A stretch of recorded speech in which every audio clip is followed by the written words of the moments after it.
इन दिनों राजस्थान के विजयनगर का जो ब्लैकमेल और रेप वाला कांड हो, चाहे उत्तर प्रदेश में किसी कोर्ट का हो या मध्य प्रदेश में कई ऐसे केस हुए जिसके अंदर वकीलों को गुस्सा आता है और इस गुस्से में वो आरोपियों को भीड़ में पीट देते हैं। लेकिन एक सवाल, इन वकीलों को मुस्लिम आरोपियों पर ही गुस्सा क्यों आता है? आखिर मुस्लिम आरोपियों को ही देखकर उनको क्यों गुस्सा आता है और क्यों उनको पीटा जाता है? विजयनगर में कथित ब्लैकमेल और रेप के आरोपियों को वकीलों द्वारा पीटे जाने का वीडियो सोशल मीडिया पे वायरल हो रहा है। पहले भी हुआ था, आज भी एक और वीडियो जिसके अंदर जो मुख्य आरोपी जिसको बताया जा रहा है पूर्व पार्षद है, उसको पीटा जा रहा है। इन आरोपियों को कानून के अनुसार आरोप सिद्ध होने पर कड़ी से कड़ी सजा मिलनी चाहिए, कोई रियायत नहीं होनी चाहिए उसमें। और इसमें सारे वकील पूरा जोर लगा दें, कानून सम्मत कड़ी से कड़ी कार्रवाई करके उसको सजा दिलाए, कोई गुरेज नहीं। इन आरोपियों की कोई भी हिमायत भी नहीं कर रहा, लेकिन कोर्ट परिसर में पीटे जाना कहां तक सही है? चलिए, आप पीट रहे हैं, आप उसको पीटते हैं, चलिए ठीक है, ठीक बात है। क्या आप हर उसको पीटते हैं कि जिसने किसी मासूम किया हो या उस मासूम की बेरहमी से हत्या कर दी हो? ऐसा कोई वीडियो अभी तक मेरे सामने आया नहीं। मुस्लिम आरोपियों को पीटने के वीडियो जरूर मैंने देखे। ऐसे कई केस हैं जिसमें छोटी छोटी बच्चियों के साथ में रेप की घटनाएं होती हैं। उन बच्चियों को टुकड़ों में काट दिया जाता है। उनके आरोपी मुस्लिम नहीं होते। उनको कभी वकीलों को इस तरीके से पीटते हुए मैंने नहीं देखा। पूरे देश में अगर देखा जाए तो ऐसी अनगिनत घटनाएं हैं। अगर पिछले 4 महीने का भी या साल भर का भी हिसाब निकाल के देख लें तो, जिसमें ब्रूटल मर्डर की घटनाएं हैं, जो कि एक मतलब कोई वहशी दरिंदा ही कर सकता है। इस तरीके की घटनाएं होती हैं जिनके आरोपी मुस्लिम नहीं है। वहां किसी के पीटे जाने का कोई वीडियो या कोई ऐसी वारदात सामने ने आती मुझे याद नहीं। जिस ब्रूटल हादसे को एक मैंने भी कवर किया, उदयपुर के पास में ही मावली का था, कुछ वक्त पहले का ही है। एक 8 साल की मासूम बच्ची के साथ में करके उसके 10 टुकड़े कर दिए थे आरोपी ने। अब तो खैर उसको सजा भी हो गई, तो उसको अपराधी माना जा सकता है। उसका नाम कमलेश राजपूत था। उसको कोर्ट में कई बार लाया गया सजा सुनाने से पहले, लेकिन मैंने नहीं सुना कि उसको वकीलों ने पीटा हो। 2 दिन पहले मध्य प्रदेश के टीकमगढ़ की घटना है। एक नाबालिग के साथ में 20-22 साल के आरोपी रोहित साहू, विशाल साहू के लड़के सामूहिक बलात्कार करते हैं। उनके लिए नहीं सुना कि वकीलों द्वारा पीटा गया। कुछ दिन पहले जयपुर में एक ऐसी पहली घटना थी पूरे देश की, जो इतना एक बच्ची मतलब वो ट्रॉमा सिंड्रोम की शिकार हुई थी और उसकी वजह एक युवक जब वो नाबालिग थी उसका रेप करता है, उसका वीडियो बनाता है, वायरल करने की धमकी देता है और उसके साथ लगातार रेप करता है। उसके सीने पर ब्लेड से कट तक लगा देता है, उसकी स्थिति पागलों जैसी कर देता है।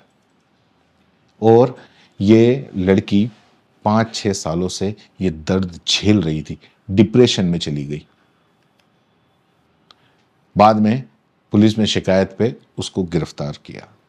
मैंने तो नहीं सुना, क्योंकि वो मुस्लिम नहीं था, कि वकीलों ने पीटा हो।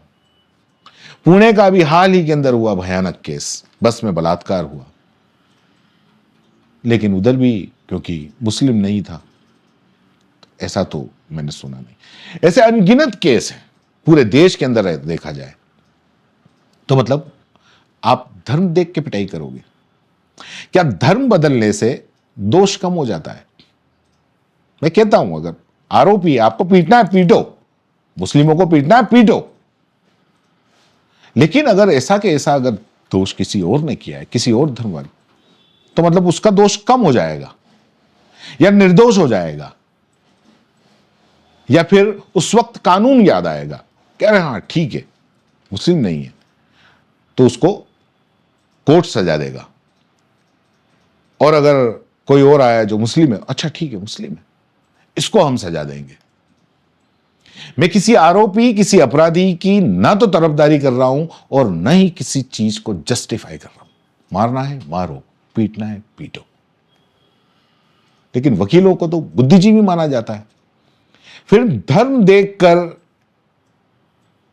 किसी का दोष कम या ज्यादा यह तो नहीं हो सकता। अगर किसी मासूम करके उसको मार दिया जाता है, टुकड़ों में काट दिया जाता है, उसकी बेरहमी से हत्या कर दी जाती है, बेरहमी से उसके साथ बलात्कार किया जाता है, फिर चाहे वो मुसलमान हो या हिंदू, सजा सबके लिए एक है। अगर वो किसी धर्म का है, किसी भी धर्म का है, बराबर हिसाब होना चाहिए। धर्म बदलने से अपराध कम या ज्यादा नहीं हो जाता। विजयनगर का केस हुआ, आरोप सिद्ध हो, फांसी पे लटका देने चाहिए जो आरोप उनके ऊपर लगे हैं। अगर ऐसे आरोप अगर मान लो वो सिद्ध हो जाते हैं तो किसी भी कीमत पे एक्सेप्टेबल नहीं है, आरोप अगर सिद्ध हो जाते तो।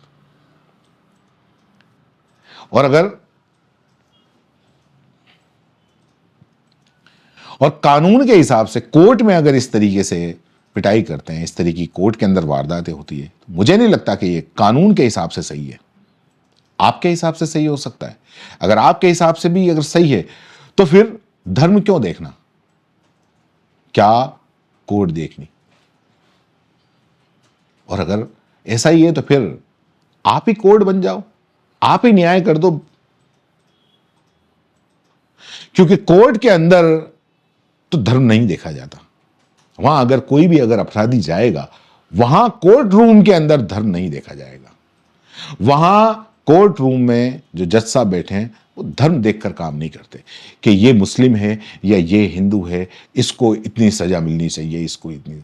वहां गुनाह की सजा होती है। लेकिन जो कोर्ट परिसर के अंदर हो रहा है वो न्याय व्यवस्था नहीं है। कोर्ट रूम के अंदर जो न्याय व्यवस्था है उस पर मुझे एक भारतीय होने के नाते मुझे अपनी भारत की न्याय व्यवस्था पे पूरा पूरा यकीन है।